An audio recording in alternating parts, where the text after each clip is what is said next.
মানুষ মানুষের জন্যে, জীবন জীবনের জন্যে একটু সহানুভূতি মানুষ পেতে পারে না।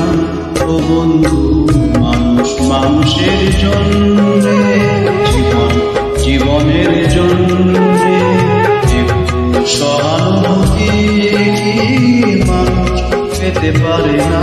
ও বন্ধু,